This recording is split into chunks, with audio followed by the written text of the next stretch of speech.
আল্লাহু আল্লাহ আল্লাহু আল্লাহ আল্লাহু আল্লাহ। আমি মরণ কালে পাইজন তোমার দয়াল নবী গো। আমি মরণ কালে পাইজন তোমারে। আমি মরণ কালে পাইজন তোমার দয়াল নবী গো। আমি মরণ কালে পাইজন তোমারে। আল্লাহ আল্লাহ আমার মালা কলম ও তো এসে বান্দি বেধরিয়া কোষে। মালা কলম ও তো এসে আমায় বান্দি বেধরিয়া কোষের। যাবেন কইরা রাখিও আমার দয়াল নবী গো। আমি মরণ কালে পাইজন তোমারে। আমি মরণ কালে তোমার দয়াল নবী গো। আমি মরণ কালে পাইজন তোমারে। আল্লাহ আল্লাহ আমার মন করনে কি দুই জন। আমার কবরে আসিবে যখন মন করনে কি দুই জন। আমার কবরে আসিবে যখন সওয়ালের জব দিও আমায় বলে। হায় হায় সওয়ালের জব দিও আমায় বলে প্রাণের বান্ধবরে। আমি মরণ কালে পাইজন তোমারে। আমি মরণ কালে দয়াল নবী গো। আমি মরণ কালে পাইজন তোমারে। আল্লাহ আল্লাহ লা ইলাহা ইল্লাল্লাহু মুহাম্মাদুর রাসূলুল্লাহ সাল্লাল্লাহু আলাইহি ওয়াসাল্লাম। এ আমার ভাইরা, আমার বন্ধুরা, আমার আল্লাহ তাআলা শানুহু, আল্লাহ তাআলা মালহু রিয়াজুল জান্নাহ বেহেশতের বাগানে বসার মতো সুযোগ দান করলো, আসার মতো সুযোগ দান করলো। আল্লাহর দরবারে শুকরিয়া আদায় করেন, বলেন আলহামদুলিল্লাহ। ও মানুষ, এমন সময় কত মানুষ জেলখানায়, কত মানুষ হাসপাতালে, কত মানুষ মৃত্যু শয্যায় সজ্জিত। আমার আল্লাহ দয়া করে জান্নাতের বাগানে বসাইল। দুনিয়ার মুসলমান শুনল, বান্দা যখন জান্নাতের বাগানের দিকে রওনা হয়ে যায়, প্রতিটা কদমে কদমে সগীরা গুনাহ মাফ হয়ে যায়। আজকে থানাগার জমিনে মানুষের অভাব নাই, লোকজনের অভাব নাই। ওরে মুসলমান, কত গম ঘুমাইবি, কবরে ঘুমাইবি, এমন গম ঘুমাইবি যে দেশে গেলে কেউ ডিস্টার্ব করবে না, যে দেশে গেলে আর কোনোদিন ফিরে আসা সম্ভব হবে না। এ জীবন জীবন নয়, এমন একটা জীবন আসবে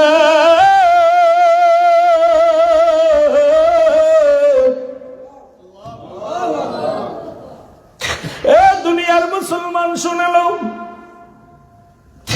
জীবনের জান্নাতের বাগানে রওনা দিলে প্রতিটা কদমে কদমে সগীরা গুনাহ মাফ হয়ে যায়। বান্দারে আমরা শুধু সগীরা গুনাহ করি নাই, পদে পদে করছি কবিরা গুনাহ। নামাজ ছেড়ে দেয়া কবিরা গুনাহ, মিথ্যা বলা কবিরা গুনাহ। কত গুনাহ করলাম, এই গুনাহ মাফের দরকার আছে কি না? আল্লামা কুতুবী রাহমাতুল্লাহ বায়ান করে, দুনিয়ার মানুষ শুনে না, বান্দা যখন জান্নাতের বাগান খানা আঁকড়ে ধরে খাস তওবা করে আল্লাহ বলে ডাক দেয়। আমার আল্লাহর দরবারে আল্লাহ বলে যখন ডাক দেয়, আমার আল্লাহ দরিয়া দরিয়া গুনাহগুলো মাফ করে দেয়। জোরে জোরে চিল্লায়া বলা যাবে না সুবহানাল্লাহ? তাহলে জান্নাতের বাগানে আসলে লাভ না লস? যদি বলেন লাভ না লস? ও মানুষ শুনে নাও, মানুষের তিনটা বিপদ। নাম্বার 1 হলো মানুষের মরণ, 2 নাম্বার মানুষের কবর, 3 নাম্বার হলো কিয়ামতের ময়দান। তিনটা বিপদ আমাদের বড় বড় বিপদ রে মানুষ। 1 নাম্বার হলো মরণ। মরণের পেয়ালা পান করতে হবে, এর মধ্যে কোনো সন্দেহ নাই। মানুষের মৃত্যু হয় 2টা টাইম, একটা হলো রাতের বেলা, একটা হলো দিনের বেলা। জোরে বলেন ঠিক কিনা? 2টা বেলা মানুষের মৃত্যু হয়, একটা হলো রাতের বেলা, একটা হলো দিনের বেলা। আল্লাহ পাক দিনটা শেষ করলাম, আল্লাহর দিনের মধ্যে করো ঘোরাঘুরি করলাম, আল্লাহর দিনের মধ্যে করে ছোটাছুটি করলাম, অক্সিজেন নিলাম, ঘুমাইলাম। এ দুনিয়ার মুসলমান, আল্লাহ আমাদের মৃত্যু দেয় না। রাতটা শুরু করে দিলাম, মধ্যরাত হয়ে গেছে, এখনো পর্যন্ত আমার আল্লাহ জিন্দা রাখছে। ও মুসলমান, দুনিয়া থেকে বিদায় হয়ে যাব, এই দুনিয়ার মাসের চির বিদায় হয়ে যাব। আল্লামা মুফতি আমজাদ আলী সাহেব একটা বই লিখলেন, বইটার নাম বারে শরিয়ত। এই কিতাবের মধ্যে উনি লিখতে যা বললেন, দুনিয়ার মানুষ শোনো, মানুষের যখন মৃত্যু হয়, সাধারণ মৃত্যু, এই 70টা তাজা উঠে গায়ের সামনা জবাই না করিয়া উল্টো দিকে টান দিয়ে লবণ আর মরিচ লাগায় দিলে যতটুকু যন্ত্রণা হয়, এর চাইতে 70 গুণ যন্ত্রণা হলো একটা সাধারণ মৃত্যু। এখন আমরা মরণকালে পায়খানা করে দিই, মরণের সময় আমাদের চোখ উল্টে যায়, মরণের সময় আমরা কি করে জিহ্বা বাইর হয়ে যায়। তাদের মৃত্যুটা কত কঠিন। আল্লাহ দুনিয়ার মধ্যে কত প্রতাপশালী বাদশা বানাইল। আল্লাহ তাদের টাকা পয়সা দ্বন্দ্ব উলত কোনো তাই কম রাখলো না। কেউ দুনিয়ার মধ্যে জিন্দা নাই।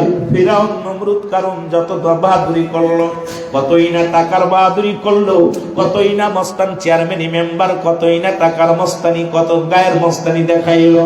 আজকে দুনিয়ার মধ্যে কেউ নাই, আমিও চলে যাবো ভাইরা, বড় বন্ধুরা। এ মুসলমান, গভীর মনোযোগ। সেই মরণের চিন্তা কেন আমাদের দেহে আসে না? এই মরণের পেয়ালা পান করতেই হবে, এর মধ্যে কোনো সন্দেহ নেই। আমার সাথে বলেন, আমি চলে যাব, তোমরা আমায় ভুইলা যাইও না। আমি চলে যাব, আরো জোরে বলেন, আমি চলে যাব, তোমরা আমায় ভুইলা যাইও না। আমার মরণ আসিবে কখন কেউ তো জানি না। আমার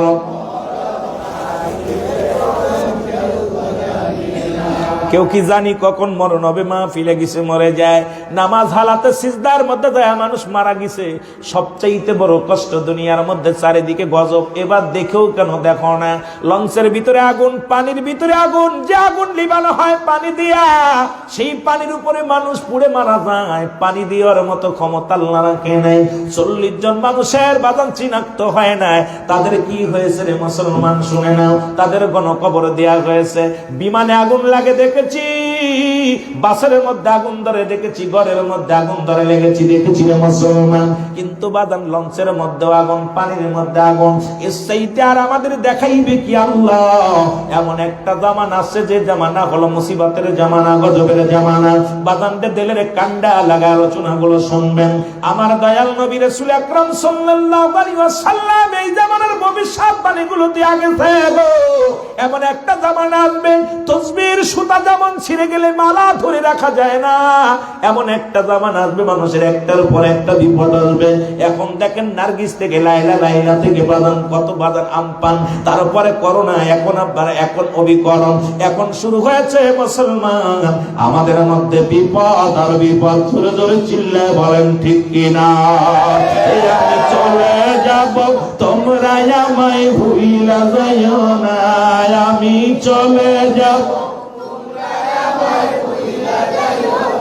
এই আমার মরণ আসিবে কখন কেউ তো জানি না। আমার মরণ দালান কোঠাও বাড়ি গাড়ি যাহা করেছি সব কিছু ফেলাইয়া আমি একাই চলেছি রে আমি সব কিছু ফেলাইয়া আমি যাবার কাল ভেবে দেখি আমার কেহ নাই আমি যাবার কাল আল্লাহ আরে আমি যাবার কাল ভেবে দেখি আমার কিছু নাই আমার মরণ আর যদি বলেন আমার মরণ এ আল্লাহ বলে কুল্লু মান আলাইহা ফান এ দুনিয়ার মুসলমান আল্লাহ বলে বান্দারে আমি কিচ্ছু বলতে কিচ্ছু রাখবো না এই জমিনটা আমি পুরা চূর্ণ বিচ্ছিন্ন করে দিব এই জমিনটারে আমি পুরা তামা বানায়া দিব এই জমিনের মধ্যে যত পানি আছে আমি আল্লাহ পুরে আসাই বানায়া দিব রে মুসলমান কিচ্ছু বলতে কিচ্ছু যেদিন রাখবো না রে বান্দা এত মস্তানি কেন এত বাহাদুরি কেন রে মস্তান শুই নেওয়া আল্লাহ কয় বান্দারে 3 ভাগ পানি 1 ভাগ মাটি মাটি গুলো পুরায়া হবে তামা এই পানিগুলো পুরায়া হবে ছাই রে বান্দা যেদিন কিচ্ছু বলতে কিচ্ছু থাকবে না সেদিন থাকবে শুধু আমি আল্লাহ থাকবো আর আমি থাকবো আমার নবীর ভালোবাসা নিয়ে জোরে জোরে চিল্লায় বলেন আল্লাহু আকবার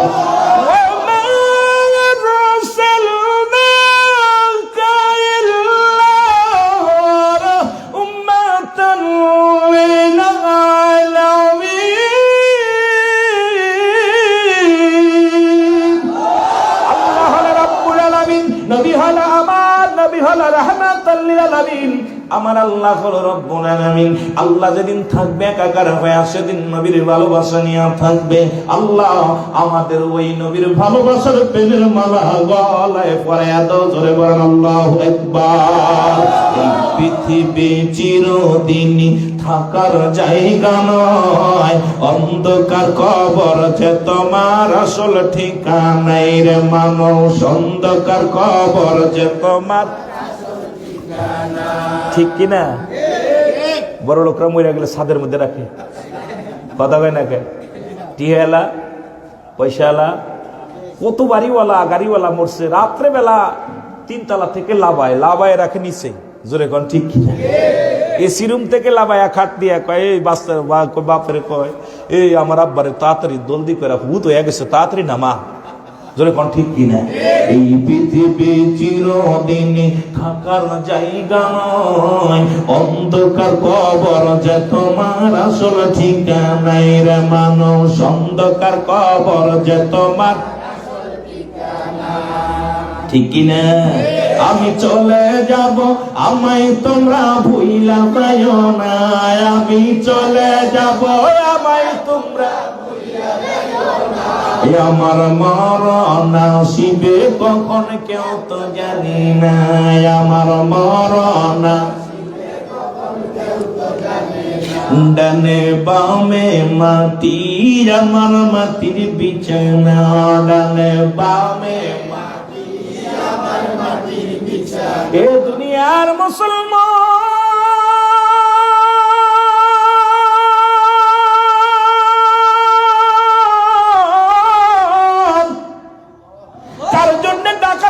কার জন্য সুদ খাও কার জন্য ঘুষ খাও কেউ তোমার না কেউ তোমার না দুনিয়ার মানুষের মরণের পেয়ালা পান করতে হবে রাহমাতুল লিল আলামিনের কাছে একজন যুবক এসে বলে ইয়া রাসূলুল্লাহ ইয়া হাবিবাল্লাহ নবী গো ও মায়ার নবী আমারে আপনি তওবা করায়া দেন নবী বলে ও বালক যুবক রে তুমি তওবা করো তওবা করে ফিরে আসো যুবক কান্দে আর বলে নবী গো আমার তওবা বুঝি কবুল হবে না কিয়ামত পর্যন্ত কোন নবী আইব না কিয়ামত পর্যন্ত তওবার দরজা খোলা যুবক কান্দে আর বলে নবী গো আমার তওবা কবুল হবে না আল্লাহর নবী বলে যুবক রে আর কান্দিস না তওবা কর তওবা করে ফিরে আয় যুবক বলে মা নবী গো আপনি আমারে চেনেন না আমার পরিচয়টা আমি আপনারে দিয়া যাই। নবী কয় দে রে তোর পরিচয়টা দে।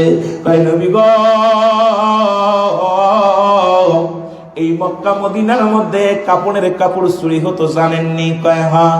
নবী গো আর কেউ চুরি করতো না, আমি সেই সূরা যে সূরা এই মক্কা মদিনার মানুষ মারা গেলে তাদের কবরে ঢুকে কাপড়ের কাপড় চুরি করতাম, তাদের উলঙ্গ করে দিতাম। নবী গো আমার মতো পাপী আর দুনিয়ার মধ্যে নেই, আমার মতো পাষণ্ড ব্যক্তি আর দুনিয়ার মধ্যে নেই।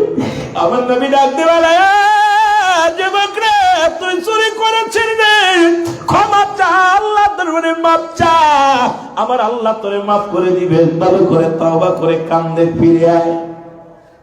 যুবক বলে মায়ার নবী আমার মতো পাপিষ্ঠকে গুনাহ মাফ পাবে নবী গো? আমার মতো অপদার্থ মানুষ এই দুনিয়ার মধ্যে নেই। নবী বলে যুবক রে আর কান্দিস না, তওবা কর। যুবক কয় ইয়া রাসূলুল্লাহ ইয়া হাবিবাল্লাহ নবী গো আমি কি গুনাহ মাফ পাবো? নবী গো নবী কয় তওবা কর, তওবা কর।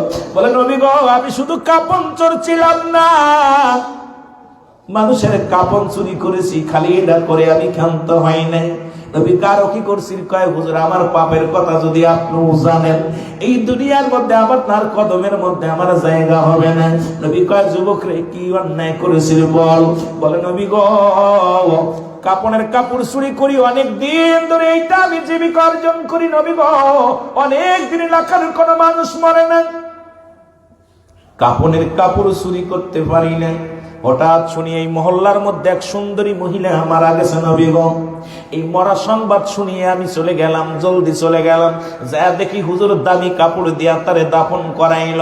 কাপড়ের কাপড়টা বড় দামি। আমি মনে মনে চিন্তা করলাম অনেকদিন পর একটা দান বসাইব। সকলে যখন চলে গেল, রাত যখন নির্জন হয়ে গেল নবী গো আমি কবরটারে খুললাম, কবর খুঁড়িয়া কাপড়ের কাপড়টা গুছাইলাম, ওই মহিলার গায়ের কাপড়টা আমি খুলে নিলাম। কাপড় যখন কাপড়ের কাপড় খুলে নিয়া কবর থেকে যখন উঠতেছিলাম মায়ার নবী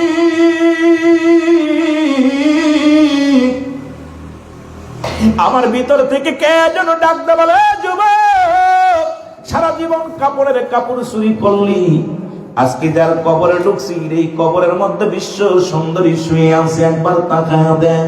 আল্লাহ নবী গো আমি যখন ওই মহিলার মুখের দিকে তাকাইলাম আমি তার রূপ যৌবনে পাগল হয়ে গেলাম, এত রূপ দেখে আমি পাগল হয়ে গেলাম। কে যেন আমার ভিতর থেকে ডাকতে বলে যুবক রে অন্যায় কর, অন্যায় কর। এই যুবতী তোরে বাধা দিবে না, কেউ দেখবে না, এলাকার মানুষ কেউ দেখবে না, জনগণ কেউ দেখবে না, তোর ইচ্ছা মতো কাম সেরে নেবে যুবক। ও নবী আমি সঙ্গে সঙ্গে মহিলার সঙ্গে জিনায় লিপ্ত হয়ে গেলাম, ওই মহিলার সঙ্গে জিনা করলাম। নাউজুবিল্লাহ।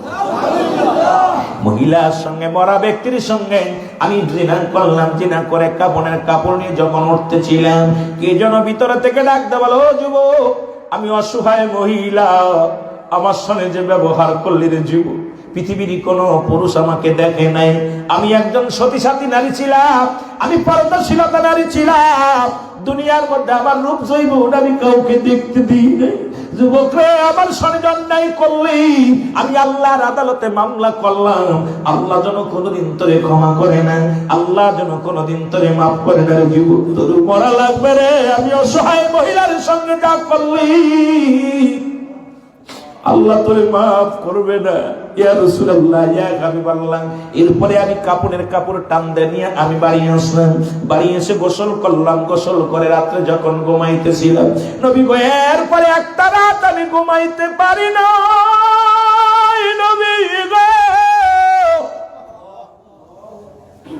প্রতিটা রাত্রে যখন আমি বিছনায় যাই কে যেন ডাকতে বলে যুবক রে তুই আমার সাথে কি ব্যবহার করলি, তোরে আল্লাহ মাফ করবে না, ক্ষমা করবে না নবী গো। ও মায়ার নবী সেদিন থেকে আমি খাইতে পারি না, ঘুমাইতে পারি না।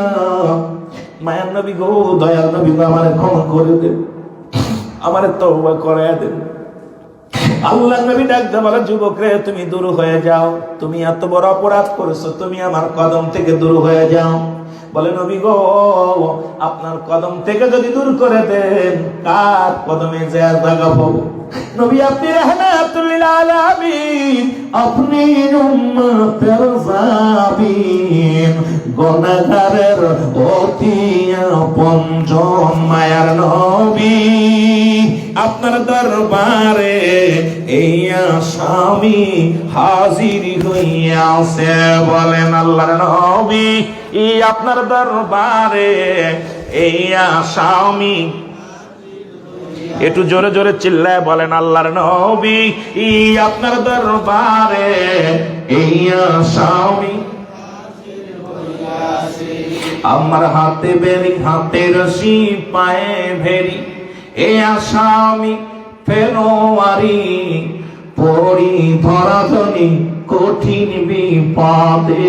আল্লাহর নবী, আপনার দরবারে এই আসামি হাজির হইয়াছি। বলেন এই আসামি এর রাহমাতাল লিল আলামিন, আপনি উম্মতের জাবিন, গুনাহগারের অতি আপনজন। আল্লাহর নবী, আপনার দরবারে এই আসামি, আরো জোরে বলেন এই আসামি। এ দুনিয়ার মুসলমান শুনে নাও, মায়ের নবী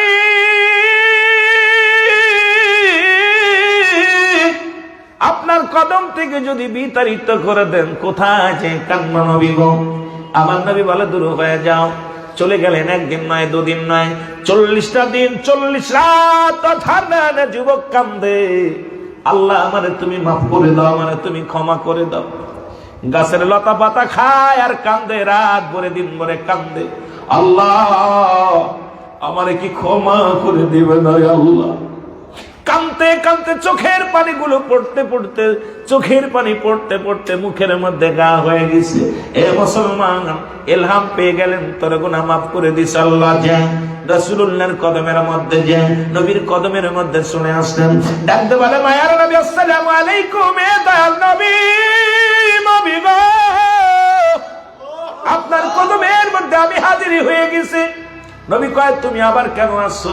বলে হুজুর গো, আমার একটু তওবা করাইয়া দেন, ফিরে আসছে। নবী গো, জিবরিল আমিন ডাকতে কয়, হুজুর আল্লাহর কান্না সহ্য করতে পারে না, এবারে ক্ষমা করে দিছে, আপনি ক্ষমা করে দেন, তওবা করে ওরে ফিরে দেন, তওবা করে দেন। সঙ্গে সঙ্গে যুবক তওবা করে ফিরে আসে। ও আমার যুবক বন্ধুরা, আজকে বাংলাদেশের যুবকগুলো নষ্ট হয়ে যায়, এত ওয়াজ হয়, ওয়াজে শুধু রং তামাশা নিয়ে ফিরি, তওবা করে ফিরি না, নামাজ নিয়ে ফিরি না, আমল নিয়ে ফিরি না, মা বাবার খেদমতের কথা শুই না ফিরি না, সুদ ঘুষ ছাড়ি না, জিনা ব্যভিচার ছাড়ি না। আমি আপনাদের কাছে অনুরোধ করি, আজকে এই মাদ্রাসার মাহফিল থেকে শিক্ষা নিব, আল্লাহ আমাদের গুনাহগুলো মাফ করে দাও, আমাদেরকে মাসুমের মাসুম বানায়া বাড়ি ফিরাও। জোরে জোরে চিল্লায়া বলেন আল্লাহু আকবার। একটু মহব্বতের সঙ্গে দুরূদ শরীফ পড়েন, আল্লাহুম্মা। কত গরম লাগে দিবি, ভাল লাগে গাইবে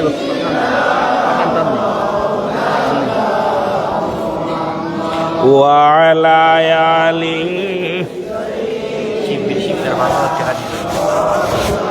বেশি পড়ে। আল্লাহুম্মা সাল্লি ওয়া মিনান নাজি মান ইয়াকুলু আমান্না বিল্লাহি ওয়া বিল ইয়াউমিল আখির ওয়া বিল ইয়াউমিল আখির ওয়া মা হুম বিমুমিনিন।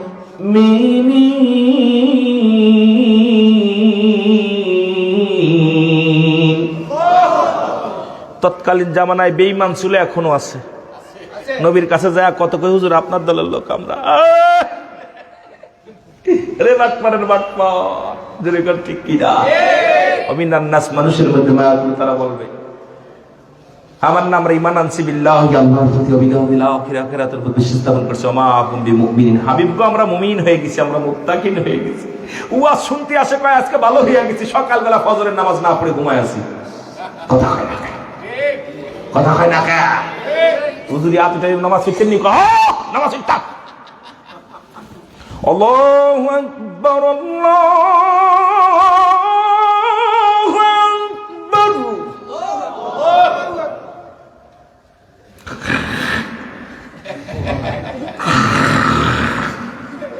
জোরে কর ঠিক কিনা আসসালাতু খায়রুম মিনান নাওম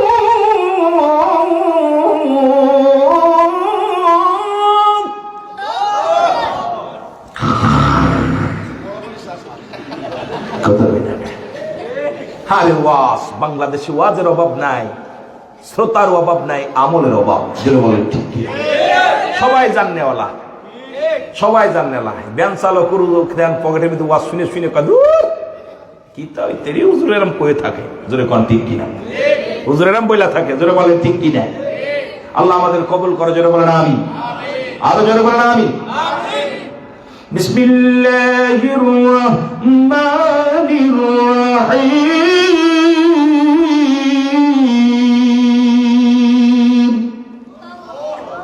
উইদ্দাত লিল মুমিনিন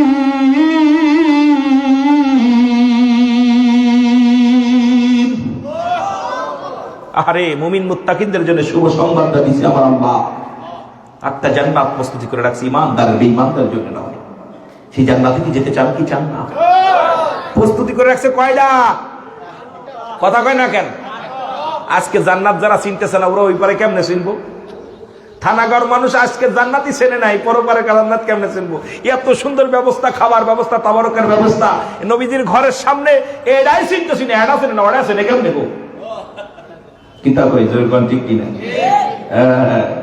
একটু মহব্বতে দুরূদ শরীফ পড়েন আল্লাহুম্মা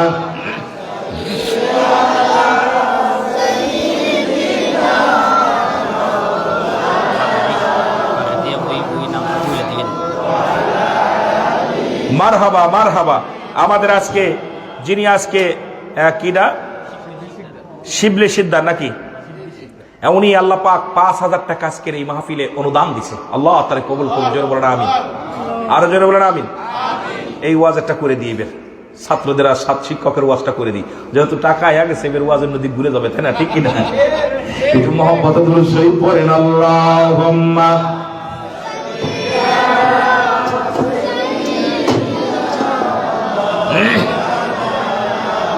ولا علي سيدنا مولانا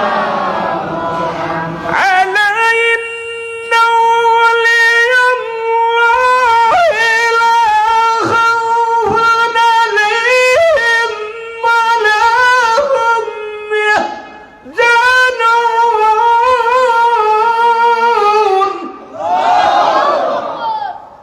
آمين বলেন আমিন বলেন আরো জোরে আল্লাহ কলি হয়ে গেছে এক বাটপার ওয়াজটা যেহেতু টাকা দিছে আমার ভাইজান একটু কথা আমার মনে পড়ে গেল আমিন বলেন আমিন বলেন আরো জোরে আল্লাহ বলে সূরা ইউনূস 11 নম্বর পারা 62 নম্বর আয়াত আমিন বলেন আমিন বলেন আমার অবস্থা ভালো না খুব খারাপ কথা বুঝেননি কথা বলতে পারতেছি না কষ্ট হচ্ছে নাম হলো নিজামত কিনা আপনার ডাকাত বসিরউদ্দিন কয়জন ডাকাতির সর্দার 40 জন ডাকাতির সর্দার সুবহানাল্লাহ বলেন না আরো জোরে ওয়াজটা যুবকরা বালা করে শুনবি ছাত্ররা বালা করে শুনবি কাজে লাগবো নাম কি ডাকাত বসিরউদ্দিন নাম কি আল্লাহর ওলি হয়ে গেছে আমিন বলেন আমিন বলেন আর একটু জোরে বসিরউদ্দিন ছিল ডাকাত 40 জন ডাকাতির সর্দার কমান্ডার আল্লাহ তাকে একটা সতী সাথী নারী দান করেছিল বিবি দান করেছিল বিবিটা খুব আল্লাহওয়ালা ছিল জোরে বলেন আমিন আল্লাহ তাকে একটা সুন্দর বিবি দান করেছিল বিবিটা বলতো স্বামীরে তুমি আমার হালাল খাদ্য খাও হারাম না হারাম কোনো খাবার আমারে খাওয়াও না স্বামী অত্যন্ত আঘাত করতো স্ত্রীকে অনেক মারধর করতো কোনদিন বিবি তার জন্য বড় দোয়া করে নাই সব সময় আল্লাহর কাছে দোয়া করতো আল্লাহ তুমি আমার স্বামীকে হেদায়েত দান করো আল্লাহ আমার স্বামীকে তুমি ইমানদার বানাও আমার স্বামীকে তুমি ভুল পথ থেকে ফিরাও আমিন বলেন কত সুন্দর একটা স্বামী কত সুন্দর একটা স্ত্রী স্বামী কিন্তু বদমাইশ কথা বুঝেন বসিরউদ্দিন কি করলেন ডাকাতি করতে যাবেন, বিবিরে তরবারি দাও, জামাটা দাও, পোশাকটা দাও।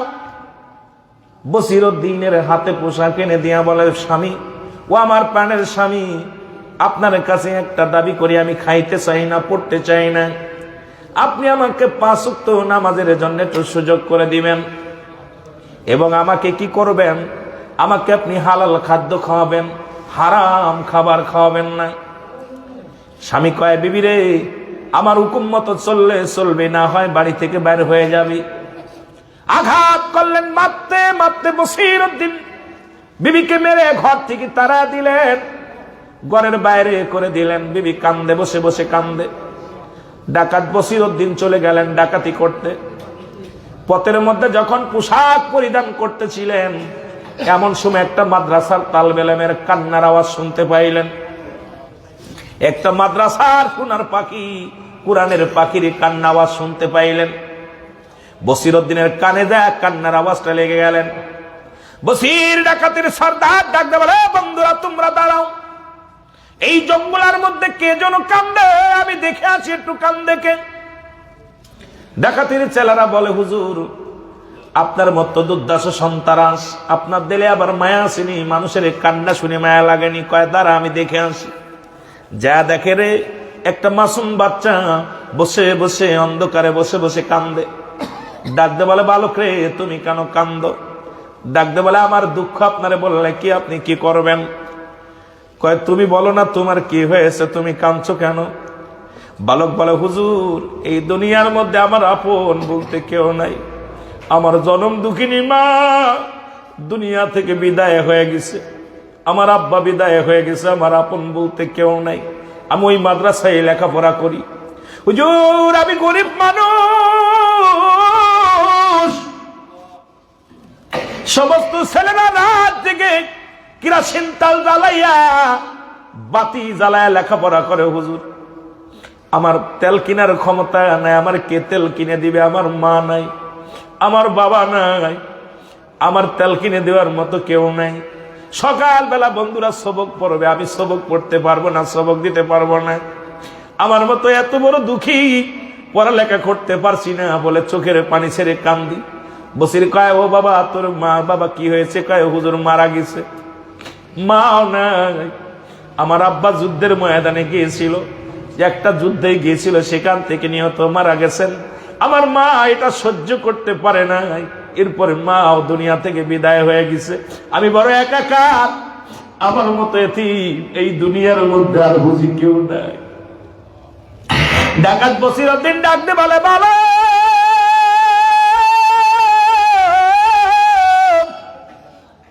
একটু দাঁড়াবে, অপেক্ষা কর, আমি তেলের ব্যবস্থা করে দিই। ডাকাত বসিরউদ্দিন বাজারে চলে গেলেন। বাজারে যে দেখে সমস্ত দোকানগুলো বন্ধ। বাড়ি যে দোকানদারে ডেকে উঠাইলেন, দোকানদার ওঠো। দোকানদার দেখে ডাকাত বসিরউদ্দিন। কয়, হুজুর আপনার কি লাগবে? কয়, তেল লাগবে, চলো আমাকে 1 টিন তেল দিতে হবে। ডাকাতের কথা শুনে চলে গেলেন, দোকান করলেন, তেল বাইরে করলেন, 1 টিন তেল বাইরে করলেন। বলে, তোমার তেলের দাম কত? কয়, হুজুর আমারে মাফ করেন, আমি আপনারে চিনি, আপনি ডাকাত বসিরউদ্দিন, আপনার কাছে তেলের দাম নেওয়া সম্ভব নয়, আমার কাল্লা থাকবে না, আমি জানি আপনি দুর্দশা সন্তান, আপনাকে আমি চিনি, আমারে মাফ করেন, তেলের দাম লাগবে না। ডাকাত বসিরউদ্দিন কয়, বাবা, গতকালকে যে বসিরের নাম শুনেছিলে, 10 মিনিট আগে যে বসিরের নাম শুনেছিলে, সেই বসির আর বসির না, তোমার তেলের দাম কত আগে বলো, জোরে জোরে চিল্লায় বলো আল্লাহু আকবার। কত মানুষ ওয়াজ শুনতে আইসা আল্লাহ আল্লাহ হয়ে গেছে, রাসূল প্রেমিক হয়ে গেছে, জোরে বলেন ঠিক কিনা? দুনিয়ার যুবকেরা শুনে নাও, বসিরউদ্দিন তেলের দাম দিলেন। দোকানদার কয়, হুজুর, আমি আপনার তেলের পাতিলটা টেনে আমি দিয়ে আসবো। বসিরউদ্দিন কয়, না না, আমার মাথায় দাও, আমার পাপের বোঝা আমার মাথায় দাও। বসিরউদ্দিন কি করলেন, তেলের টিনটা মাথায় নিলেন, এনে বালকের কাছে এনে বলে, বালক রে, নাও তেল, আজ থেকে তুমি পড়ালেখা করবা, বাতি জ্বালা পড়ালেখা করবা। বালক আল্লাহর দরবারে হাত উঠায় দিয়ে বলে, আল্লাহ, আমাকে যে কোরআন পড়ার সুযোগ করে দিল, কিতাব পড়ার সুযোগ করে দিল, আল্লাহ তুমি তারে কামেলের দপ্তরে পৌঁছায় দিও। জোরে জোরে চিল্লায় বলেন সুবহানাল্লাহ। আজকে এই প্রতিষ্ঠান যারা দান করলো, যারা টাকা দিল, যারা ঘাম ঝরাইলো, এর একটা বেনিফিট কি পাবে কি পাবে না? কথা বলেন না? আজকে এত সুন্দর জেনে বাদাম দিয়ে কি করলো, ঈদগার ময়দান করে দিল, এর একটা বেনিফিট কবরে শুয়া শুয়া পাবে সদকায়ে জানিয়ে। বসিরউদ্দিনের জন্য দোয়া করেন, সঙ্গে সঙ্গে আল্লাহ যেন তোমার ওলি বানায়া দেন। এ বালক তুমি যাও। বসিরউদ্দিন অনেকক্ষণ সন্তানটাকে আদর করলেন, আদর করে বললেন যাও বাবা মাদ্রাসায় যে পড়ালেখা করো, কোরআনের আলেম হও, বড় লেখাপড়া করে বড় জ্ঞান অর্জন করো বাবা, তুমি যাও। উনি চলে গেলেন, যা বাড়ি যায় দেখে রে বিবি দোয়া করে আল্লাহর দরবারে। বন্ধু মহল গুলো ডাকাতির সর্দার ডাক দে বলে, ছেলেরা তোমরা আজকে ডাকাতি করতে যাও, আমি যাবো না। উস্তাদ যাবেন না? কয় না। তোরা যা আজকে, কয় আজকে মোটা অঙ্কের একটা দান আছে, যাবেন না? কয় না, তোরা যা, আমার ভাল লাগছে না। বাড়ি চলে আসলেন বসিরউদ্দিন, এসে দেখে বিবি ঘরের মধ্যে দোয়া করে, আল্লাহ তুমি আমার স্বামীরে ধরা ফেলায় না রে আল্লাহ, আল্লাহ আমার স্বামীরে তুমি মানুষের কাছে ধরা ফেলায় না, আল্লাহ আমার স্বামীরে তুমি আমার কাছে ফিরে দাও, আল্লাহ আমার স্বামীরে তুমি হেদায়েত দান করো, আল্লাহ তুমি আমার স্বামীরে দয়া করো। জোরে জোরে চিল্লায় চিল্লায় বলেন আল্লাহু আকবার। দরজার মধ্যে টাক দিয়ে ডাক দিয়ে বলে, বিবি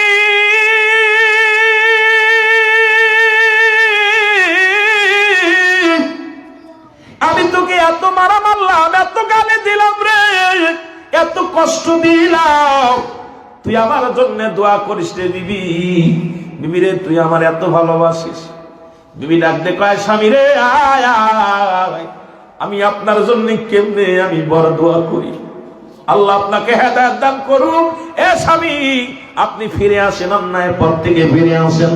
এবার বললো, ডাকতে বলে, বিবি রে আমি কথা দিলাম রে, আর জীবনে কোনোদিন আমি ডাকাতি করব না।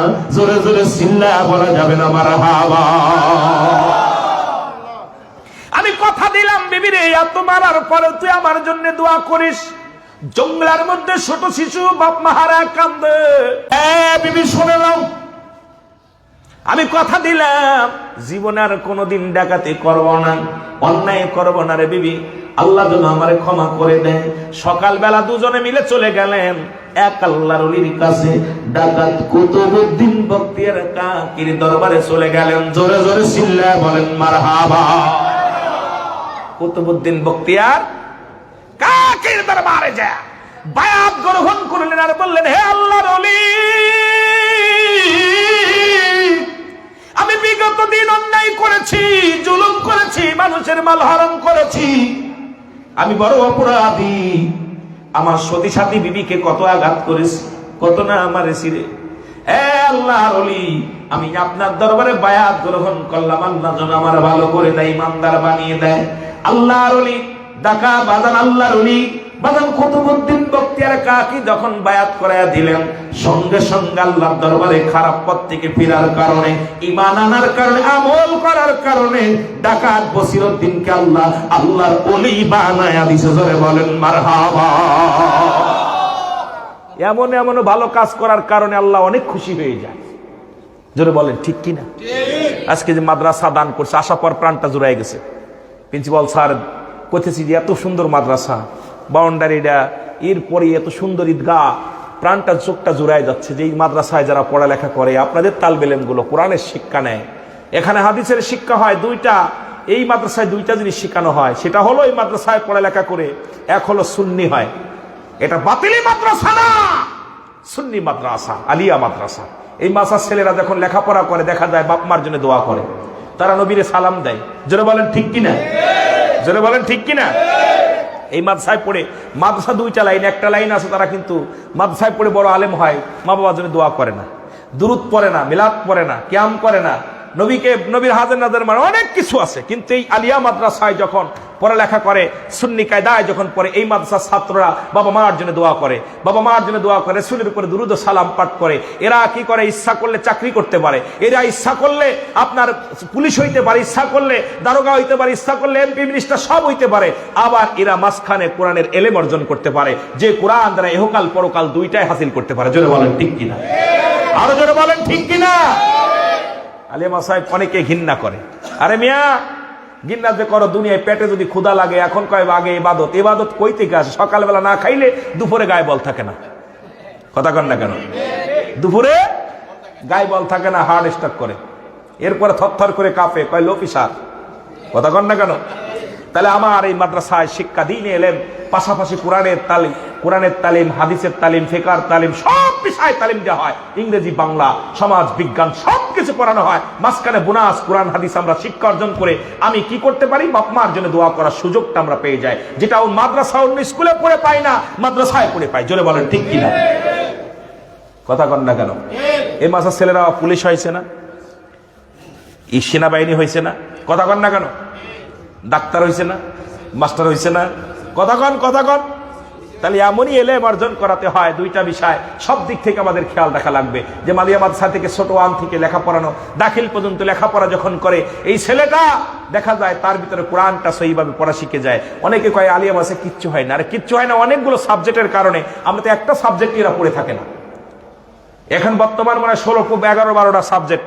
এটার পরে টাসি করতে গেলে যখন করতে যায়, তারপরে দেখেন এই মাদ্রাসার আলিয়া মাদ্রাসার ছেলেদেরকে আমরা অনেকে তুচ্ছ করি। কিন্তু ভাই, একটা জিনিস চিন্তা করবেন, যেই ছেলেটা মরা পরে কোরআনের জ্ঞান থাকার কারণে আল্লাহর দরবারে একটু প্রার্থনা করতে পারবে, আল্লাহর দরবারে জোরে বলেন ঠিক কিনা? যেমনি ভাবে খলিফা হযরত আমিনুল মুমিনিন খলিফায়ে রাশিদিন হযরত ওমর ফারুকের কদমে এক বৃদ্ধা তার ছেলের হাত ধরে টানতে টানতে নিয়ে আসলেন। হুজুর, আসসালামু আলাইকুম, হে আমিনুল মুমিনিন খলিফা ওমর ফারুক রাদিয়াল্লাহু তাআলা আনহু। হুজুর গো, আপনার কদমের মধ্যে আমার ছেলেটাকে আনছি, বিচার করা লাগবে। এবার বাবা লক্ষ্য করে আলোচনা শুনবেন, আমার ছেলেটার বিচার করা লাগবে। ওমর ফারুক ডাকতে বলে, বৃদ্ধা, তোমার ছেলেটাকে আনছো কেন? হুজুর, আমার ছেলেকে আনছি, ছেলে বড় অপরাধী। আমি জানি আপনি ন্যায়ের প্রতীক, ন্যায় বিচার করেন। আপনার কদমের মধ্যে আমি আনছি, বিচার করা লাগবে। খলিফা ওমর ফারুক ডাকতে বলে, হে বৃদ্ধা, উনি কি তোমার ছেলে? কয় হক, উনি আমার ছেলে। বলে, বৃদ্ধারে, তোমার ছেলের বিরুদ্ধে কি অভিযোগ? কয়, হুজুর, বড় বড় অপরাধ। কয়, কি অপরাধ? 1 নম্বর অপরাধ, আমার ছেলে জিনাকারী, জিনা করে।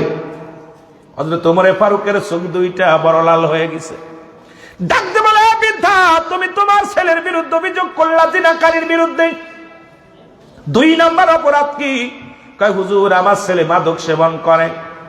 হযরত ওমর ফারুকের চোখ দুইটা বড় লাল হয়ে গেছে, রাগে একদম থরথর করে কাঁপছে, রাগের চোটে কাঁপছে থরথর করে।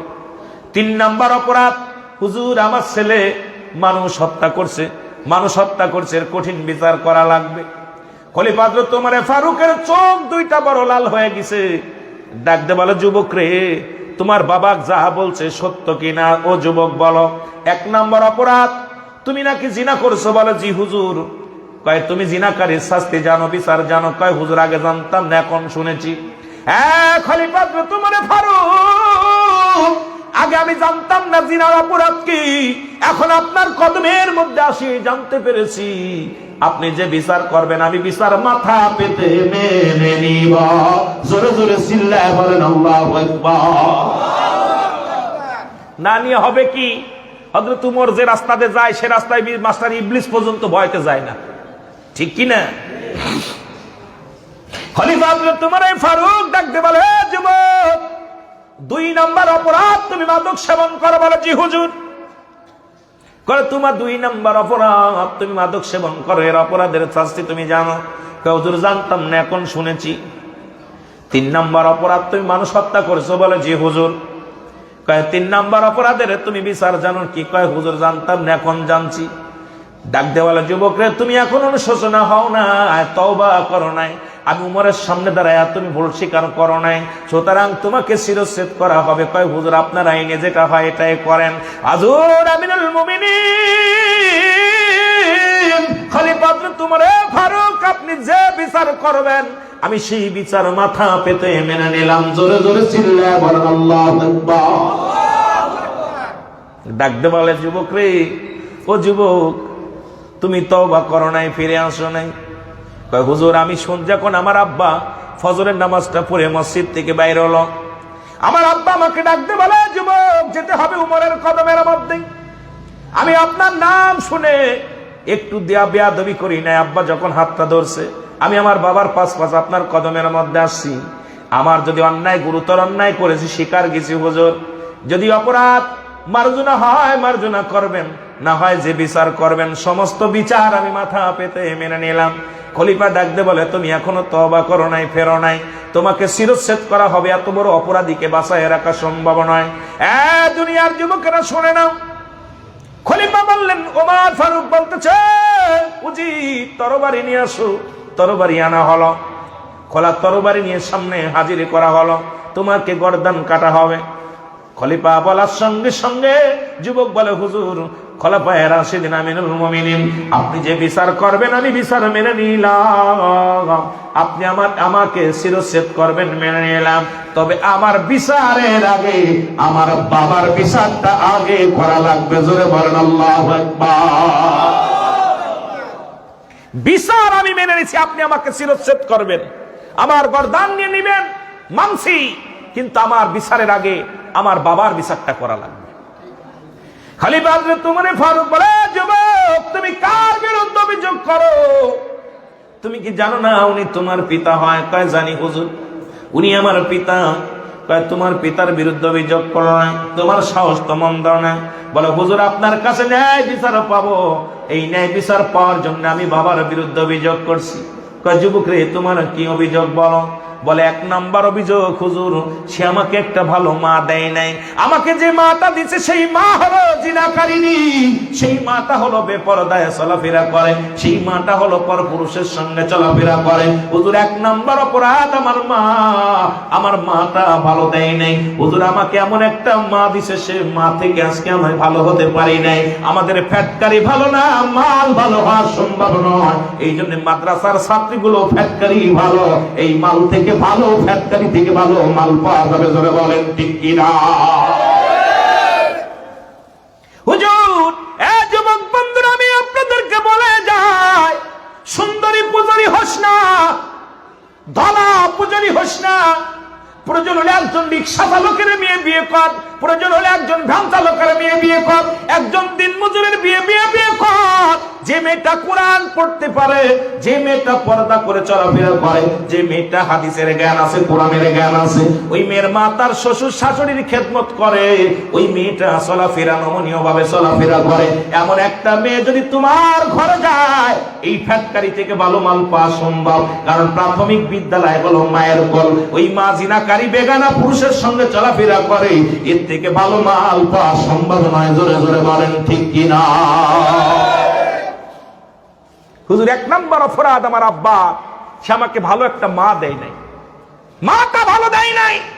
যে মাটা দিছে সেই মা বেপরদায় চলে, সেই মেয়েটা নামাজ রোজা কিচ্ছু বোঝে না, সেই মাটাও জিনাকারী। আমি তার থেকে তাহলে কি কেমন আশা করি? হুজুর অপরাধ তো আমার।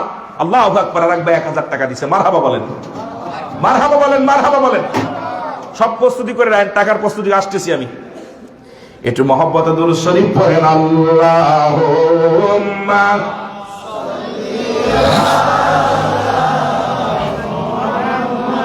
রিওয়ালা আলে সাইয়্যিদিনা বন্ধু নাই রে, বান্ধব নাই রে, যেই জায়গা বন্ধু নাই রে, যেই জায়গা সেই জায়গারই বন্ধু নবী মুস্তাফা। আল্লাহুম্মা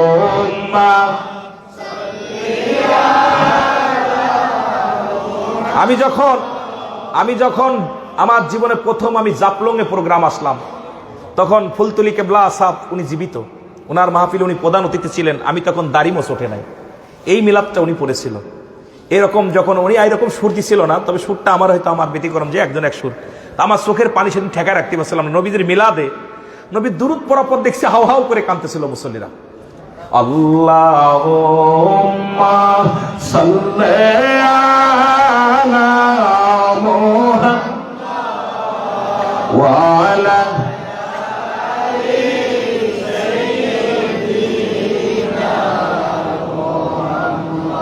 বন্ধু নাই রে বান্ধব নাই রে কবরে বন্ধু নাই রে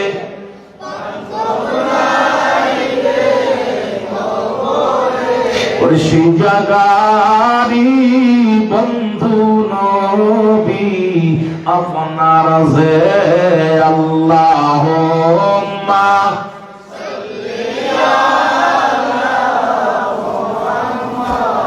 وعلى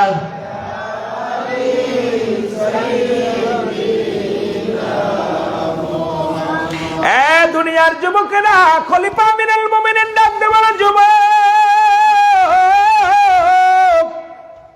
তোমার দ্বিতীয় অপরাধ কি তোমার বাবার বলো বলে হুজুর দ্বিতীয় নাম্বার অপরাধ আমার একটা ভালো নাম রাখে নাই আমার নাম রাখছে লালটু বা বল্টু একটা ভালো নাম আমার দেয় নেই কোরআন হাদিস অনুযায়ী কোন নাম রাখে না কারণ দিন এলেম না শিকার কারণে নামটাও আমাদের ভালো রাখা হয় না জোরে বলেন ঠিক কি না আর একটু জোরে বলেন হুজুর এক না দুই নাম্বার অপরাধ আমার বাবা মা আমাকে একটা ভালো নাম দেয় নাই তিন নাম্বার অপরাধ হুজুর আমাকে কোন কোরআনের জ্ঞান শিক্ষা দেয় নাই কোরআনের জ্ঞান দেয় নাই হাদিসের জ্ঞান দেয় নাই সূরা কিরাত কিছু আমি শিখতে পারি না আজকে নষ্টের মূল হুজুর আমার পিতা মাতা আজকে আলিয়া মাদ্রাসা তার একটা ধারাবাহিকতা শুনে লম্বা দাম এই যে আজ মাদ্রাসায় পড়লে কোরআন শিক্ষা করা যায় হাদিস শিক্ষা করা যায় বড় হয়ে ছেলেরা বলবে না বলতে পারবে না আমারে জ্ঞান শিক্ষা দাও না আরবি শিক্ষা দাও নাই আমারে বাংলা শিক্ষা দাও নাই আমাকে ধর্ম শিক্ষা দাও নাই আমাকে ইংলিশ শিক্ষা দাও নাই সর্বজ্ঞানের গুণান্বিত হলো আলিয়া মাদ্রাসা জোরে জোরে চিল্লায় বলেন ঠিক কিনা ছেলে বড় হয়ে বলতে পারবে না আমারে কোরআনের জ্ঞান দাও নাই কোরআনের জ্ঞান দেওয়া হয় আলিয়া মাদ্রাসায় আমাকে ইংলিশ শিক্ষা দাও না ইংলিশ পড়ানো হয় আলিয়া মাদ্রাসায় উর্দু জ্ঞান দাও না উর্দু পড়ানো হয় আলিয়া মাদ্রাসায় ফার্সি পড়ানো হয় আলিয়া মাদ্রাসায় বিজ্ঞান পড়ানো হয় আলিয়া মাদ্রাসায় অঙ্ক পড়ানো হয় আলিয়া মাদ্রাসায় বড় হয়ে ছেলে বলতে পারবে না আমারে কিছু শিক্ষা দেওয়া নাই স্কুলে পড়লে শুধু ইংরেজি বাংলা অঙ্ক শিখবি দাখিল মাদ্রাসায় পড়ালেখা শিখলে আরবি বাংলা উর্দু সবই শিখবি জোরে বলেন ঠিক কিনা রাগ করেন মিথ্যা হলে বলবেন যদি মিথ্যা বলছে অভিযোগ করবে কেমনে বড় হয়ে যে আজকে ইংরেজি কথা পারিনি বলে আমার চাকরি এই পড়া ইংরেজি তো আমার মাসায় পড়ানো হয় ওই স্কুলেও যে কয় ওয়ার্ড এই মাদ্রাসাও সেই কয় ওয়ার্ড যে ইংরেজি অঙ্ক যাও তাই তুই বড় হয়ে কেমনে বলবি যে আমার এটা শিক্ষা দেয়নি মাঝখানে আরবিটা বোনাস জোরে বলেন ঠিক কিনা মাসার ছেলের এসপি ডিসি মন্ত্রী মিনিস্টার হয়েছে কথা কন না কেন আমার বন্ধু এস এম শাহিন এখন বর্তমান স্বরাষ্ট্র মন্ত্রণালয়ে বড় পদে রয়েছে ইংলিশে কথা বলে আমার অনেক বন্ধু আমার বিশ্ববিদ্যালয়ে অনেক বন্ধু ডক্টর ইনুস সাহেব আপনার ওই ইনুস না রাকিনুস হাসান সাহেব বড় বড় আলেম বাংলাদেশের বড় বড় বিখ্যাত আলেম তারা কোরআন তাফসীর করতেছে তারা ইংরেজি কথা ইংলিশে আরবি উর্দুতে ফার্সি কথা বলতেছে বড় বড় চাকরি তারা করতেছে কারবার তার এরপরে ডক্টর ইনুস ভাই তার কি করলেন তার বাবারে জানাজা নিজে পড়ালো সবাই অবাক হয়ে গেছে উনি ওই এলাকার মানুষ জানে উনি আরবি জানে আমাদের মাসায় পড়ছে ওনার বাড়ি নাটোরে তার বাবা মারা গেছে ওনার নিজের বাবা জিনে তার নিজে পড়াচ্ছে লোকজন অবাক হয়ে গেছে কয় দেখেন আপনারা কি জানেন জানি না আপনারা কোরআন ব্যাখ্যা করে আমি আল্লাহ আমাকে আল্লাহ আর এক ভাই 500 টাকা দান করছে মাদ্রাসার জন্য মারহাবা বলেন আর একটু জোরে বলেন তাহলে এই মাদ্রাসা ছাত্ররা সুযোগ পাবে না যে আমার এটা দাও নাই জোরে বলেন ঠিক কিনা আরো জোরে বলেন ঠিক কিনা রাগ বাবা আস্তে আস্তে দে তোর আগুয়াজ নষ্ট করিস না একটু মুহাম্মদ দুরূদ শরীফ পড়েন আল্লাহুম্মা বাসকে খেয়াল গেলে বাসকে এদিকে রাত হয়ে গেছে আমি বাংলা বাসকের কুল পাচ্ছি ওয়ানা ইয়ানি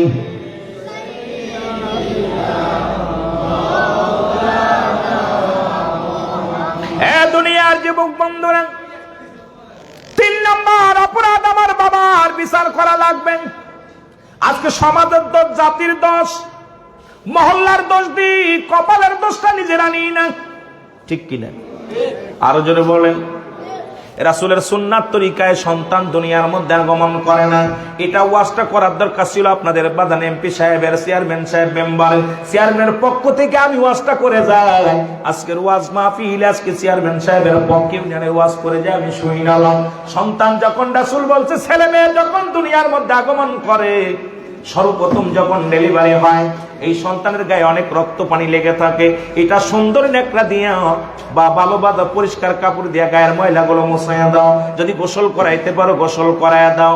এবার গোসল করানোর পর ওই সন্তানের কি করবা? মুসলমান আযান দিবা, কানের মধ্যে আযান শুনাইবা, আল্লাহু আকবার আল্লাহু আকবার আযান দিবা, একামত দিবা। মেয়ে হোক আর ছেলে হোক, তার আযানের ধ্বনিগুলো তার কানে পৌঁছায় দিবা। আমাদের দেশে এখন বর্তমান 70 না 90% সন্তান হয় হাসপাতালে। হাসপাতালের নার্সেরা হিন্দু, বৌদ্ধ, খ্রিস্টান, ডাক্তাররা হিন্দু, বৌদ্ধ, খ্রিস্টান। আমাদের সন্তানের কানে আযান যায় না, এই জন্য বড় হলে আযান তার ভালো লাগে না। চিন্তা করেন ঠিক কিনা? ডাক্তাররা জন্ম নিয়ে ঠ্যাং ধরে টানে, হাত ধরে টানে, লাথি করে, কিন্তু আজানটা দেয় না। অমুসলিমের হাতে জন্ম, অমুসলিম ডাক্তার অপারেশন করছে, অমুসলিম নার্সেরা ডাক্তার অপারেশন করছে, এই সন্তানের কানে আজান যায় না। ও ছেলে আজান দিলে মোবাইলে গেম খেলা নিয়ে ব্যস্ত, আজান দিলে আরো বিরক্ত লাগে, ঘুম ভাঙ্গে যায়। জোরে বলেন ঠিক কিনা? আজান তার ভালো লাগবে না। জোরে বলেন ঠিক কিনা? আজকে নিজের কপাল মন্দ। রাসূল বলছে সন্তান যখন দুনিয়ার মধ্যে আগমন করে গো, জান্নাতি খাবার মধুটা, যেহেতু আলিয়া মাদ্রাসা, আমি আপনাদের বোঝানোর জন্য কথাগুলো বলি, এত এলেম নিয়ে কথা বলি না। এলেমের ফকর নাই বা দুই নাই, 2-4টা কথা বলে যায়। সন্তান যখন দুনিয়ার মধ্যে আগমন করে জান্নাতি খাবার হলো, এবার মায়ের স্তনের দুধ হলো দুধ এবং মধু। তুমি তোমার সন্তানের মুখে দুধ দাও, যদি দুধটা তোমার সন্তান চেটে না খেতে পারে, তাহলে এই মায়ের স্তন থেকে দুধটা তুমি গেলে নাও, তবু তোমার সন্তানের মুখে লাগায় দাও। লাগায় দেওয়ার সঙ্গে সঙ্গে সন্তানের সঙ্গে মায়ের 70 গুণ ভালোবাসা পয়দা হয়ে যায়। মায়ের সন্তানের সঙ্গে, মা এবং সন্তানের সঙ্গে 70 গুণ বেশি ভালোবাসা বৃদ্ধি হয়ে যায়। এই সন্তান মার প্রতি দরদ হয়, মার প্রতি মহব্বত বাড়ে। কিন্তু মায়ের স্তনের দুধ গালেতে দেওয়া দূরের কথা, আমরা এখন দিই ডানু কোম্পানি এনে আমরা সামনে হাজির করে দিই। দেখা যায় মার প্রতি টান নাই, ডানুর প্রতি টান। ধরে বলেন ঠিক কিনা? যে সন্তান জন্ম নিয়ে মায়ের দুধ খাইছে, এ সন্তান মাকে লাথি মারতে পারে না। খবর নেন আজকে যে সমস্ত মাগুলো বাবাগুলোকে বৃদ্ধাশ্রমে রাখছে, এই সন্তান জীবনে তার মায়ের দুধ পান করতে পারে না। ও খাইছে ডানু কোম্পানির দুধ, ও খাইছে গরুর দুধ, ও খাইছে অস্ট্রেলিয়া দুধের দুধ, বিদেশিদের টান। মায়ের প্রতি টান নাই, মায়ের প্রতি মহব্বত নাই, মায়ের প্রতি আদর নাই, মায়ের প্রতি মায়া নাই। জোরে জোরে বলেন ঠিক কিনা?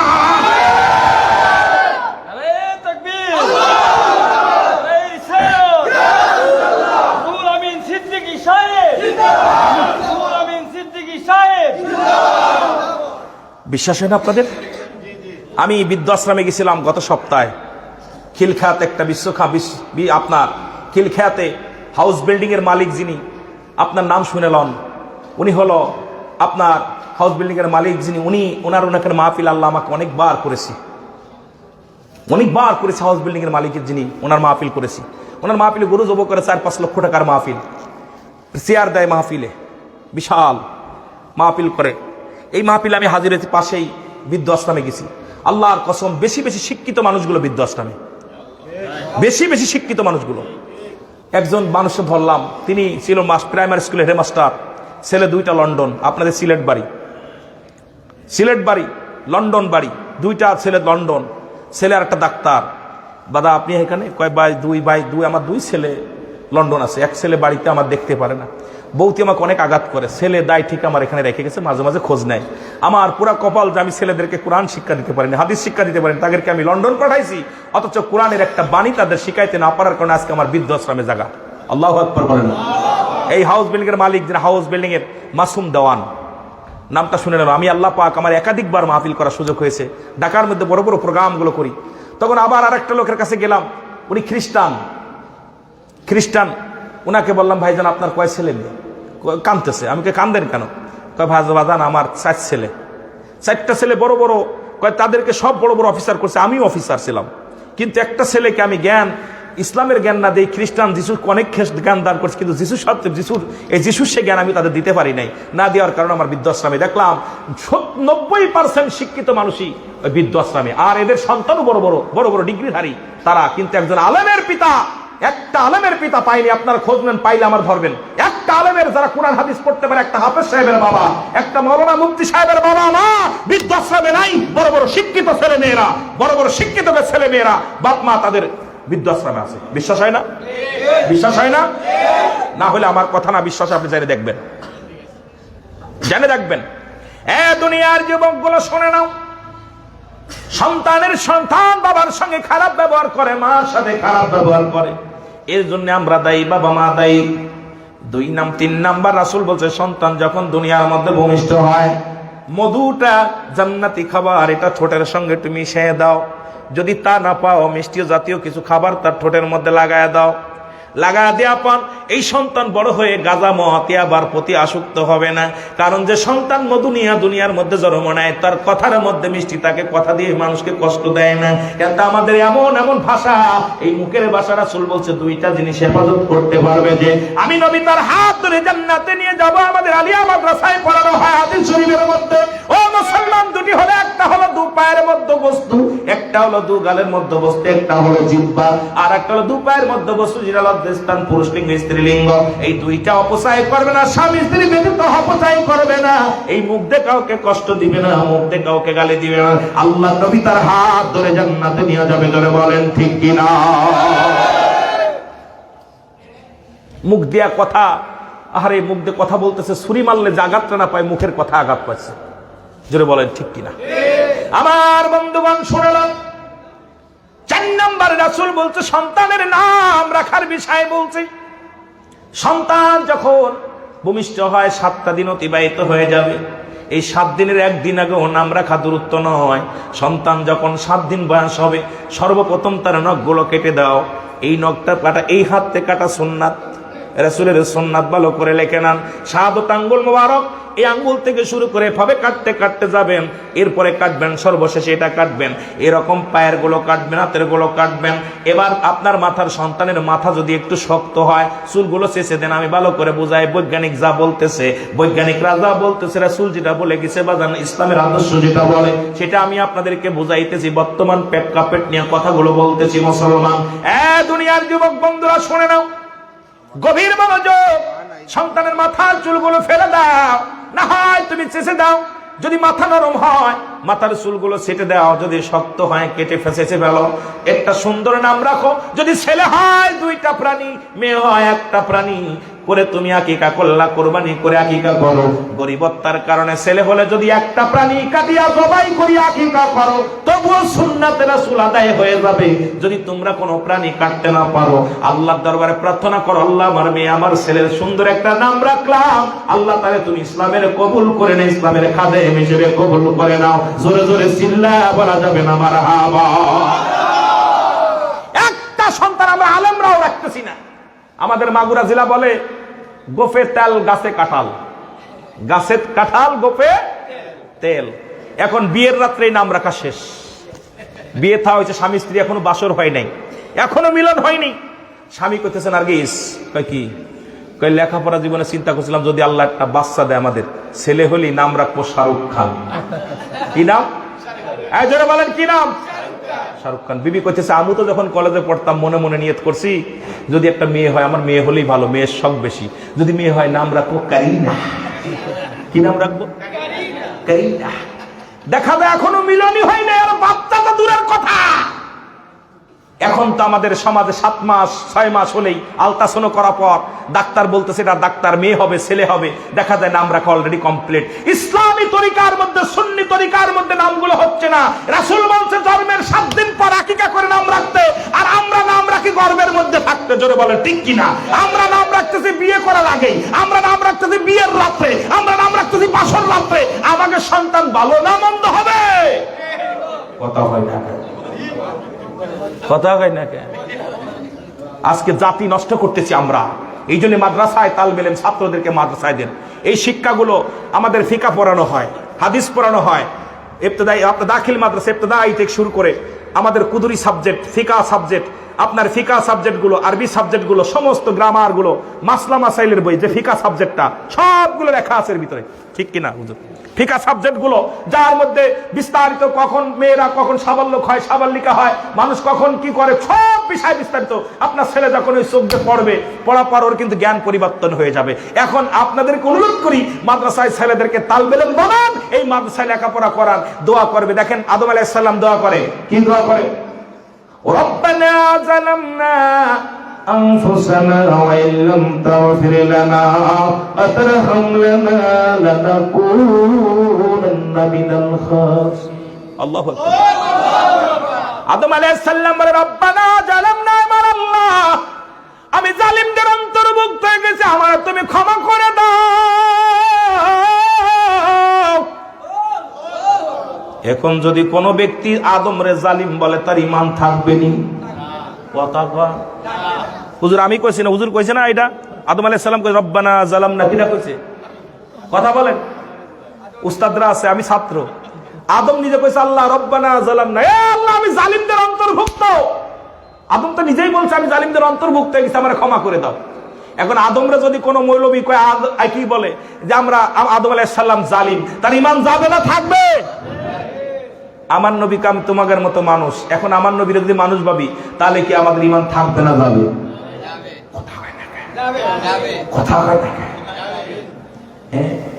আপনাদের যারা বিয়ে করছেন একটু হাত উঁচু করেন দি, যারা বিয়ে করছেন একটু হাত উঠান, একটু হাত উঠান যারা বিয়ে করছেন। আল্লাহ চাচা বিয়ে করেন নাই, একটু উঁচু করেন। আল্লাহ মুরব্বীরা বিয়ে করেন, এই তো আশ্চর্যজনক ব্যাপার। একটু জোরে উঠান না, জোরে উঠান। হুজুর আমি কষ্ট পেলাম, এলাকার মানুষ এতগুলো অভ্যেত। আল্লাহ আল্লাহ, এই বুড়োগুলো বিয়ে করে নাই। এ কোন এলাকা এলাম রে? এই এলাকায় সিলেটের মানুষ বিয়ে করে না? না, ওই বুড়োগুলো দাড়ি পেকে গেছে, ওগুলো বিয়ে করে নাই। বুড়োগুলো দেরি হয়। যাক, কাম সারছে, ভালো একটা লেখা আসলাম। যাক, আল্লাহ কবুল করুক, সকল বলে আমি। আর যারা বিয়ে করছেন, আপনাদের বউগুলো মহিলা না পুরুষ? সত্যি কথা কন, আর একটু জোরে। এরাও কইতে কষ্ট পাচ্ছেন? আমার বাংলাদেশের প্রধানমন্ত্রী উনি মহিলা না পুরুষ? এখন আপনার বউ যদি কয় হাসিনাও মহিলা, আমিও মহিলা, হাসিনারও যা আছে আমারও তাই আছে, আপনার বউরে কি পাগল কইবেন না জ্ঞানী কইবেন? কথা কন। মাননীয় প্রধানমন্ত্রী এই স্কুল অডিট করতে আসলে দেখা যায় তাকে পর্যাপ্ত নিরাপত্তা দিয়া, পুলিশ বাহিনী, আর্মি বাহিনী, সব র্যাব দিয়া তাকে পর্যাপ্ত নিরাপত্তা দিয়ে আনা লাগে।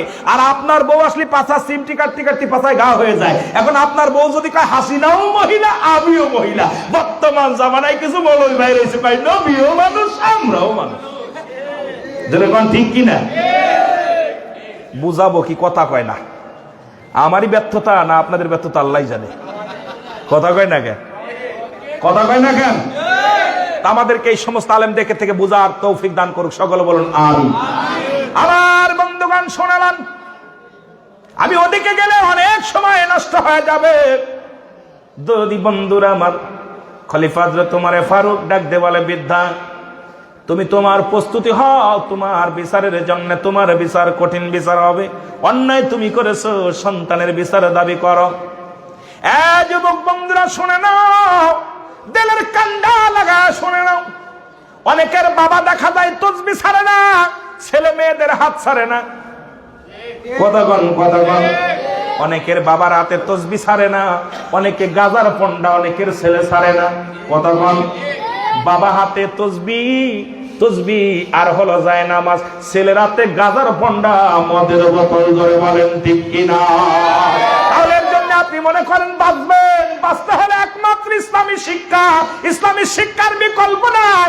ইসলামী ধার্মিক শিক্ষা, ধর্মের শিক্ষা ছাড়া বিকল্প নাই। আমি আপনাদেরকে বলে যাই, যে যে ভাবুক আমার কিচ্ছু যায় আসে না, সারাদিন ভরে পড়বেন হাট্টিমা টিম টিম, তারা মাঠে পারে ডিম, তাদের খাড়া দুটো সিং, তারা হাট্টিমা টিম টিম। কয়টা নাকি? কথা কন। আর একটা পড়বেন ডান দিকে তেরে খাটে নে, বাম দিকে তে যা, উপর নিচে একটা নুক্তা দিলি হয়ে গেল বা। ডান দিকেতে রেখা টেনে বাম দিকেতে যা, উপরে 2 নুক্তা দিলি হয়ে গেল তা। ডান দিকেতে রেখা টেনে বাম দিকেতে যা, উপরে 2 নুক্তা 3 নুক্তা দিলি হয়ে গেল 3 10 30 নাকি হাসিল করলেন। এটা শিক্ষা আগে দিবেন নাকি হাট্টিমা টিম শিক্ষা দিবেন? আর এই হাট্টিমা টিম শিক্ষা না দিয়ে মাদ্রাসায় পাঠান, ক্লাস 1 থেকে দাখিল পাস করার পর মুসলমান দুনিয়া খেরা দুইটায় আমাদের পুঁজি হয়ে যাবে। আল্লাহ যেন আমাদের বুঝার তৌফিক দান করে। জোরে জোরে বলেন আমিন। হেফজখানাও দেন, আলিয়া মাদ্রাসায় দেন, পড়ালেখা মাদ্রাসায় পড়ান। আমাদের এই মাদ্রাসা দিতে হবে এমন কোনো কথা না। আজকে আমার এই মাদ্রাসা দাওয়াত করছি বলে আমি এই মাদ্রাসা কথার কথা বলতেছি। মাদ্রাসাগুলো যত্ন নেন। মাদ্রাসা আর আজকে এই যে আজকে বলৎকার বেড়েছে, হক্কানি যারা রাসূলপন্থী একটা কেউ বলৎকার করে না, একটা লোক দেখাইতে পারবেন না, ঠিক কিনা? যারা রাসূলের দুশমন এরা হলো বলৎকার। জোরে বলেন ঠিক কিনা? ইসলামের দুশমন আজকে সমাজের মধ্যে বাইরে হয়েছে মাদ্রাসার কলঙ্ক দেওয়ার জন্য। মাদ্রাসায় জঙ্গলি হয় না, মাদ্রাসায় জঙ্গলিবাদ করে না, মাদ্রাসায় সন্ত্রাসী করে না, একটা মাদ্রাসায় দেখাতে পারবেন না। আলেম মুসল্লি জুতা চুরি করে না, মুসল্লি সাজে জুতা করে চোরে। জোরে বলেন ঠিক কিনা? মুসল্লি কখনো জুতা চুরি করে? জোরে বলেন ঠিক কিনা? মুসল্লি জুতা চুরি করে? মুসল্লি সেজে জুতা চুরি করে। জোরে বলেন ঠিক কিনা? মাদ্রাসার কোন তালেব ইলম জঙ্গলি হয় না, মাদ্রাসার কোন তালেব ইলম সন্ত্রাস হয় না। সন্ত্রাস উগ্রপন্থী হয় আমাদের কর্মের কারণে, আমাদের বাপদাদার এই আমাদের ব্যবহার গার্জিয়ানের গাইডের কারণে। জোরে বলেন ঠিক কিনা? আরো জোরে বলেন ঠিক কিনা? আল্লাহ আমাদের বুঝার তৌফিক দান করুক। সকল বলেন আমিন। আরো জোরে বলেন আমিন।